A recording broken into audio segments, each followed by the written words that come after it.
जय माता दी आप सभी को। हर हर महादेव। आप जानते हैं सावन का एक बहुत पवित्र अवसर आने वाला है, एक बहुत पवित्र महीना आने वाला है जब हम सबको अवसर मिलेगा शिव जी की आराधना करने का। आप जानते हैं जो लोग भी माँ आदिशक्ति मेडिटेशन केंद्र से पहले से जुड़े हुए हैं वो सब जानते हैं कि शिव जी एक तरीके से हम सबके गुरु हैं और हम सब लोग ओम नमः शिवाय मंत्र का जाप भी करते हैं और भगवान शिव को अपना आराध्य भी मानते हैं, अपना गुरु भी मानते हैं, है ना।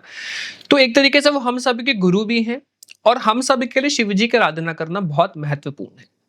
शास्त्रों में ना, अभी मैं यही रिसर्च कर रहा था बैठे हुए ही, कि कौन से शास्त्र में श्रावण मास की बात की गई है और कितना महत्व बताया गया है। तो इवन सिर्फ शिव पुराण में ही नहीं, स्कंद पुराण और पद्म पुराण में भी मैं लिख के बैठा हूँ सारे पॉइंट्स। मुझे शिव जी के बारे में कई चीजें वहां पर, सावन मास के बारे में कई चीजें मेंशन हुई, इसके महत्व के बारे में कहा गया कि अगर इस समय पर जप कर लिया जाए तो आपको आजीवन जप ना भी करो तो भी भगवान शिव के समीप आप पहुंच सकते हैं। इतना ज्यादा महत्व बताया गया है एक बार श्रावण मास करने का। फिर स्कंद पुराण में यह भी लिखा गया कि सोमवार के दिन खास सावन पर उपवास करने पर कहा जाता है कि आप सोमवार भी अगर शिव जी का महाअभिषेक और उपवास कर दें तो भी आपकी सावन की जो है पूजा पूरी होती है, भगवान शिव के आप समीप पहुंच जाते हैं। और ऐसे ही पद्म पुराण में भी कई ऐसे उल्लेख मिले जहां पर शिव जी के बारे में कई बातें, श्रावण मास के बारे में कई ज्यादा चर्चा की गई और इसका महत्व कई गुना ज्यादा बताया गया। एक एक माला पर आपको जप करने पर कई कई लाख जप की आपको कृपा मिलती है, आपको उसका पुण्य मिलता है, ऐसा बताया गया। अब इसमें एक खास बात और यहाँ पर आई शिव जी के बारे में कि शिव पुराण में काफी बड़ा उल्लेख किया गया कि देखिए, सब जानते हैं कि इस अवसर पर हुआ क्या था। बेसिकली समुद्र मंथन हुआ था। अब समुद्र मंथन में हुआ ये कि हलाहल विष निकला। अब हलाहल विष का शिव जी ने पान किया, जिसके वजह से उसके गर्मी बहुत ज्यादा उस विष की थी, तो भगवान शिव का कंठ भी नीला हो गया था, इसके वजह से शिव जी का नाम पड़ा था नीलकंठ। भगवान शिव की लीला थी, वरना वो भगवान है, उनके लिए वो विष कुछ नहीं, है ना। और उस विष पर उसके बाद उसकी गर्मी के ताप को शांत करने के लिए सभी देवी देवताओं ने गंगा जल भगवान शिव पर जल जो है अर्पित किया था। इसी वजह से मान्यता है कि हम भी शिवलिंग पर जल अर्पित करते हैं। तो एक तो देखिए, जो लोग अब मुझसे जुड़े हुए हैं हमसे यूट्यूब के माध्यम से, उनके लिए साधना आज बताई जा रही है। इस खास अवसर पर आपको क्या साधना करनी है, और जो लोग हमें हमारे मेडिटेशन ग्रुप्स में जुड़े हैं उनके लिए भी साधना खास बताई जाएगी, क्योंकि वो तो हम सब के गुरु हैं शिव जी, तो उनकी साधना हम लोग करेंगे, साधना आराधना करेंगे और अपनी ऊर्जा पर उनकी कृपा पाने के लिए अपने आप को आध्यात्मिक रूप से और आगे बढ़ाएंगे और बलवान बनाएंगे, ताकि हम भगवान की प्राप्ति कर सके इसी जीवन में और भगवान पर पूर्ण रूप से हम न्यौछावर हो सके। अब देखिए हमें करना क्या है। सबसे पहले तो भगवान शिव के सोमवार तो देखिए भैया मिनिमम इतनी तो आराधना करें। मैं कैसे आराधना स्वयं करता हूं और मैं कैसे ग्रुप में करवाऊंगा, मैं कैसे आपको करवाऊंगा, मैं सारी चीजें आपको एक्सप्लेन करता हूं ताकि हमें कोई परेशानी ना हो। देखिए सबसे पहले तो 29 जुलाई को जो कि आने ही वाला है, सबसे पहले तो आ रही है गुरु पूर्णिमा। अब गुरु पूर्णिमा के अवसर पर सबसे पहले तो हम सब के गुरु एक तरीके से शिव हैं, तो आप सब लोग शिव जी को गुरु बनाने का ना एक बार फिर से संकल्प ले लीजिए। हाथ में जल लीजिए, दाहिने हाथ में आसन पर बैठिए और बोलिए शिव जी। हाथ में जल लेंगे, एक पुष्प रख लो और जल ले लो, थोड़ा सा दिया जला लो। आसन, जिस आसन पर आप जप करते हो ना उसी आसन पर बैठिएगा, दिया जलाइएगा, माला सामने रखिएगा रुद्राक्ष की, जिस पर आप जाप करने वाले हो सावन में, या करोगे या नहीं किया है, या जिस पे करते हो तो वो सामने रख दो आसन पर ही अपने, ठीक है।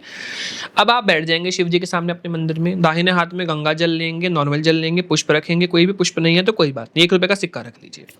अब आप भगवान से प्रार्थना करेंगे, जल ऐसे ही रहेगा कि भगवान शिव जी, मेरा नाम ये है, मेरे पिता या पति का नाम ये है, मैं इस स्थान पर फिलहाल हूँ, आज तिथि है गुरु पूर्णिमा के अवसर पर, भगवान शिव जी मैं आपको अपना गुरु मानता हूँ और आज से ओम नमः शिवाय को अपना गुरु मंत्र मानता हूँ। शिव जी आप मुझ पर असीम कृपा बरसाएं, अभी जल हाथ में ही है, और आप गुरु रूप से मुझे भगवान का मार्ग दिखाएं कि किस प्रकार मैं भगवत प्राप्ति कर सकता हूं, किस प्रकार मैं अपने इस जीवन को भी अच्छा करूं, अपने माता पिता को भी प्राउड फील कराऊं, और इस जिस माया में मैं फंसा हुआ हूं यहां से बाहर निकलकर भगवान की प्राप्ति कर सकूं, ऐसा मुझे आप रास्ता दिखाएं भगवान शिव। मुझे इस माया से आप दूर करें, मुझे आप आगे बढ़ाएं, अपने पास बुला लें। ऐसी प्रार्थना कर कर आप जल को उंगलियों के द्वारा नीचे गिरा देंगे कि आज से शिव जी मैं गुरु मानता हूं, आपका जप रोजाना करा करूंगा।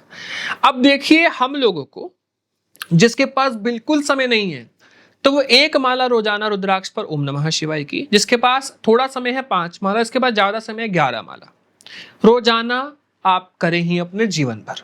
ठीक है, सावन के खास अवसर पर तो ज्यादा करो, वैसे आजीवन 1 या 5 या 11 तो मिनिमम तो करो ही करो। ठीक है, सावन पे भी आप इतना कर सकते हो अगर समय ना हो तो। अब किस समय पर जाप किया जाए निर्धारित आप करेंगे कि मैं 9 से 10 करूंगा, मैं 9 से 9:10 करूंगा, या फिर मैं सुबह 10 बजे करूंगा, सुबह 5 बजे करूंगा, सुबह 4 बजे करूंगा। आपकी इच्छा है, निर्धारित कर लो समय एक कि भैया मैं ऑफिस से 10 बजे आता हूं तो मैं 11 से 11:30 रोजाना जाप करा करूंगा। कभी हो सकता है ऑफिस नहीं गए तो आज सुबह कर लिया, लेकिन वैसे रोजाना निर्धारित है कि मैं इस समय पर ही रोजाना जप करना मेरा फाइनल है। सेकंड चीज होती है कि अब उस 1 रुपए के सिक्के को, जल को जो नीचे गिराया, जल तो सूख जाएगा, सिक्का शिव जी के पास रखते हैं, ऐसे पुष्प शिव जी के पास रख दे। अब आपके शिव जी गुरु हैं 29 से 29 से। अब आपको गुरु पूर्णिमा पर हर साल शिव जी पास ऐसी प्रार्थना करनी जब तक शिव जी आपको फिजिकल गुरु ना देते, तब भी शिव जी आपके गुरु रहेंगे आजीवन। अब देखो 30 जुलाई से 28 अगस्त तक, एक तो 28 अगस्त को श्रावण पूर्णिमा आएगी और रक्षाबंधन भी इसी दिन है। अब एक बात और प्रचलन में आई कि इस खास अवसर पर सूर्य ग्रहण और चंद्र ग्रहण भी लग रहा है, यानी शिव जी के जो पावन समय आ रहा है ना इस श्रावण मास में, इस पे मैं आपको सिंपल बताऊं, चंद्र ग्रहण सूर्य ग्रहण दोनों आ रहे हैं। अब देखो चंद्र ग्रहण तो मैं आपको बताऊं तो रक्षाबंधन वाले दिन ही है 28 अगस्त को, जिस दिन श्रावण पूर्णिमा भी है। लेकिन सूर्य ग्रहण जो आ रहा है वो 12 अगस्त को आ रहा है, लेकिन ये इंडिया में ऑब्जर्व नहीं होगा, तो इंडिया में कोई ऑब्जर्वेशन नहीं है। अब बात ही आती है भैया चंद्र ग्रहण सूर्य ग्रहण को तो सूतक माना जाता है और आप कह रहे हो अच्छा है, कुछ समझ नहीं आया। तो देखो सूतक मंत्र जाप करने वाले व्यक्ति के लिए बहुत अच्छा होता है चंद्र ग्रहण और सूर्य ग्रहण का। तो इसीलिए ग्रहण पर, एक तो सावन पर एक माला करने पर लाख मंत्रों का जप अफल, ऊपर से चंद्र ग्रहण पर भी इतना ही मिलता है, तो समझ लो लाखों लाखों करोड़ों गुना फल आपको उस दिन मिल जाएगा जिस दिन चंद्र ग्रहण है सूर्य ग्रहण है।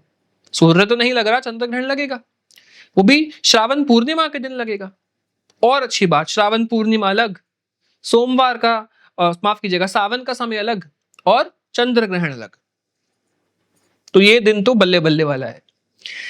अब मैं आपको एक निजी गुप्त बात बताऊं तो शिवजी की एंट्री मेरे लाइफ में ना सबसे पहले ही हुई थी, मतलब मेरी शुरुआत शिवजी से है, तो मेरा आरंभ शिव, मेरे अंत शिव, तो इसलिए शिवजी से जब मेरी शुरुआत हुई थी तो आज ये सब दिया हुआ शिवजी का है।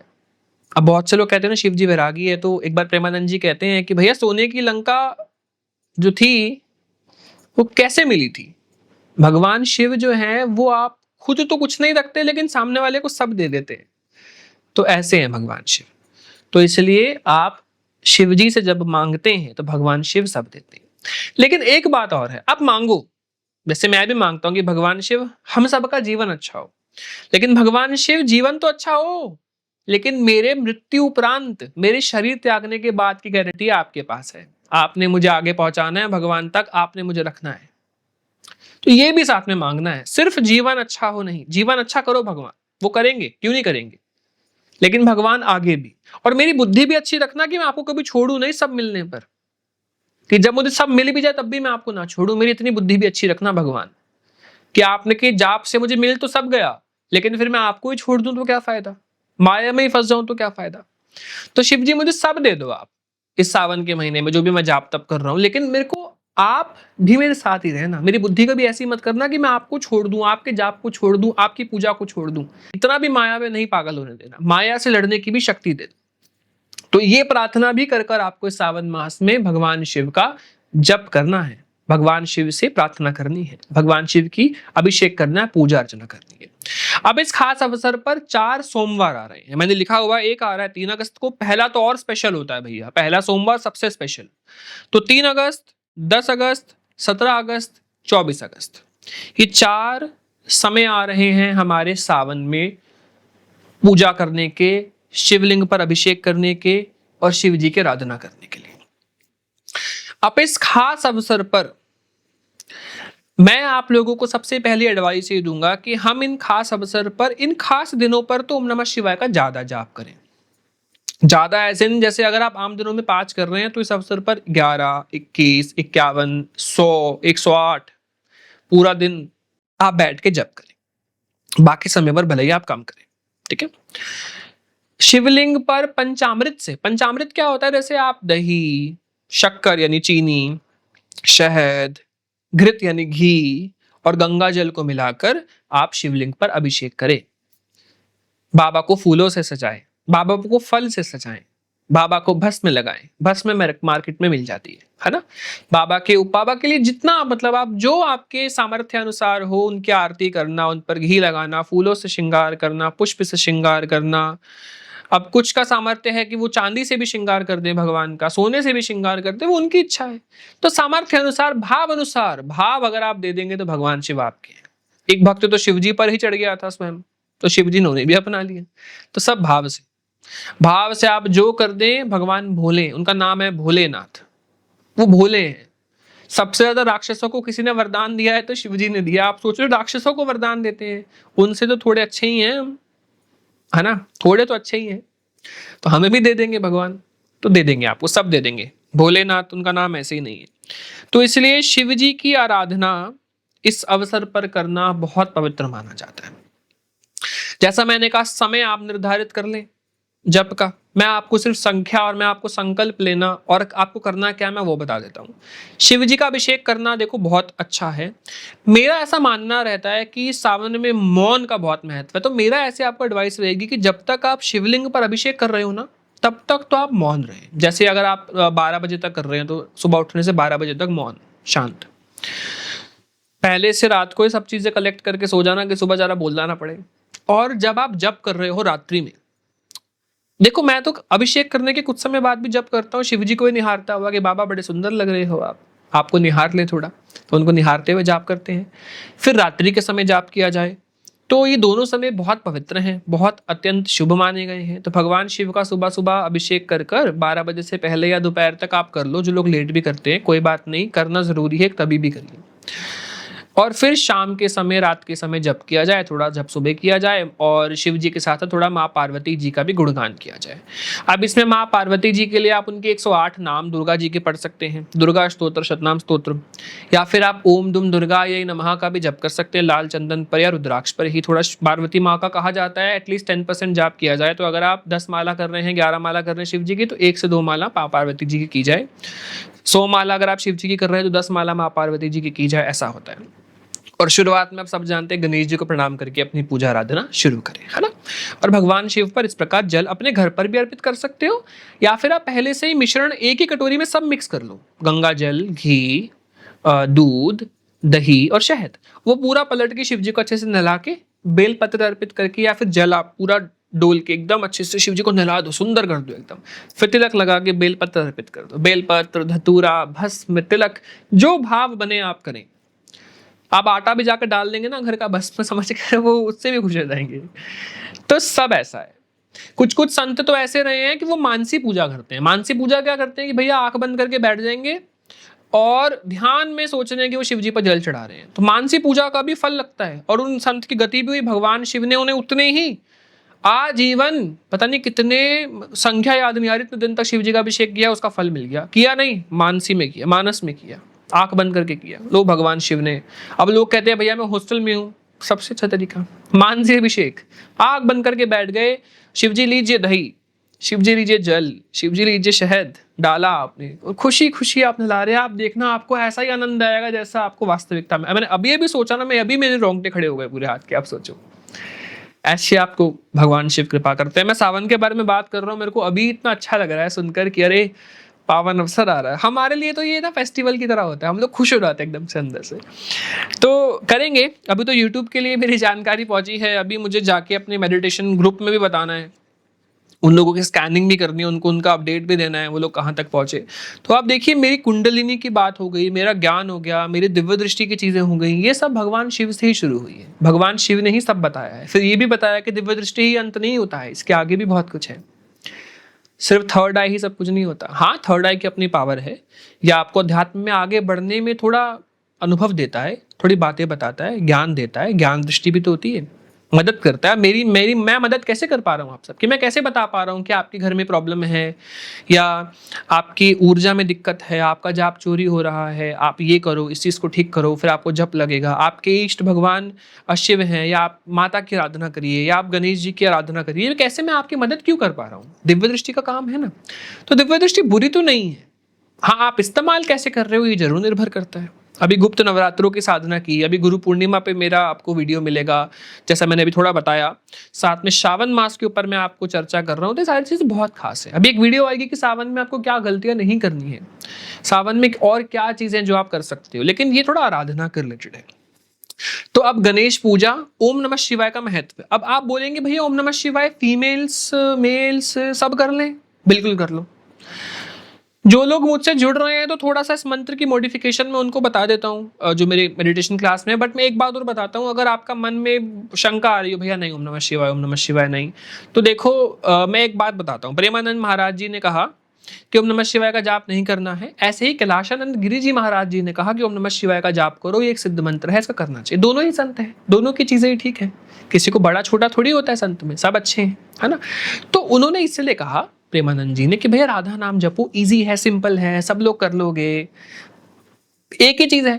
अब लेकिन देखिए जिनको शिवजी पसंद है उनका तो मन शिवजी में लगता है, उन्हें होता है भैया हमें शिवजी का ही जाप करना है, मेरा थोड़ा सा अभी शिवजी थोड़ा प्रिय है। क्योंकि देखो जो हर किसी को प्रिय होता है, जैसे मुझे शिव और माँ, मुझे माँ बहुत प्रिय है भाई, तो ऑब्वियसली मैं माँ का मंत्र जब ज्यादा करना चाहूंगा ना। लेकिन जब जन्माष्टमी आती है तो हम राधा राधा भी जपते हैं भैया, हमारा वो भी हमारे हैं, तो इसीलिए हम ओम नमः शिवाय करना चाहते हैं तो कर सकते हैं। ओम नमः शिवाय में किसी को कोई नुकसान नहीं होगा, ऐसी गारंटी बड़े बड़े संत ले रहे हैं। मैं तो कुछ नहीं बोल सकता इस बारे में, मैं बहुत बड़ा तो हूं नहीं, लेकिन मैं आपको इतना कह सकता हूं कुछ नहीं होगा, बिल्कुल करो। ओम नमः शिवाय ही करो, ये षडाक्षरी है, नमः शिवाय पंचाक्षरी है, आपको षडाक्षरी करना है। दूसरी चीज, अब आप कहेंगे भैया नहीं, तो आप कर लो ओम नमो भगवते रुद्राय नमः, रुद्राक्ष पर। रुद्राक्ष माला कौन सी ले? पंचमुखी रुद्राक्ष माला ले। वैसे तो देखो जितना छोटा बीड होता है उतना अच्छा होता है, बट आप कोई भी ले सकते हैं। अब आप कहेंगे भैया मेरी माला फेक है, मेरी माला ओरिजिनल है, चिंता मत करिए, सब बढ़िया है, आप बस करो जाप, बस करो जाप।